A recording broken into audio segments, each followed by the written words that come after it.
ప్రేమగల తండ్రి, కృపగల దేవా, మీకే స్తోత్రములు. ఈ లోకములో నన్ను ప్రేమించి నాకు ఇచ్చినటువంటి తల్లిదండ్రులను బట్టి వందనాలు. సేవకుల కుటుంబంలో వారు సేవ చేస్తుండగానే నేను ఈ లోకంలో జన్మించడానికి కృప చూపించున్నారు. ఆవిడ తండ్రి, మీ ప్రియదాసుడు, మీ సేవకుడు, దైవజనుడు నాన్నగారిని బట్టి మీకు వందనాలు. ఆయన దేహమును మీరు విలువ పెట్టి కొన్నారు, మీ సొత్తుగా చేసుకున్నారు.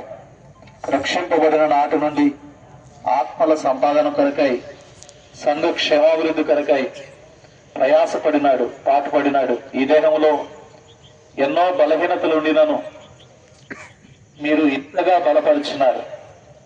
70 సంవత్సరములకు పైబడి జీవించడానికి కృప చూపించినారు. అధిక బలం ఉన్నవారే 70 ఏళ్ళు పైబడి జీవించగలరు.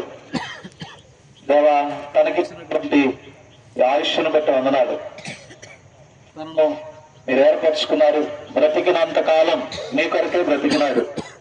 ఇది నాన్న మృతి పొంది కూడా మాట్లాడుతున్నాడు. అందును బట్టి వందనాలు. తనకు ఏ లోకంలో మీరు ఇచ్చిన జీవాన్ని బట్టి వందనాలు.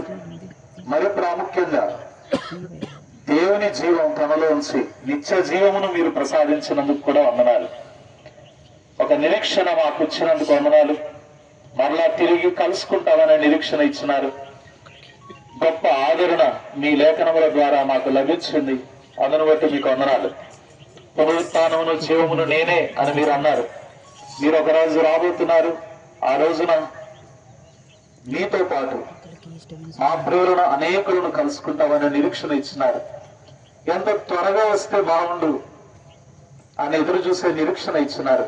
అంత త్వరగా మిమ్మను, నాన్నగారిని, అమ్మగారిని, అన్నయ్యను, ప్రియులందరినీ కలుసుకుంటామనే నిరీక్షణ ఇచ్చినారు. అందును బట్టి వందనాలు.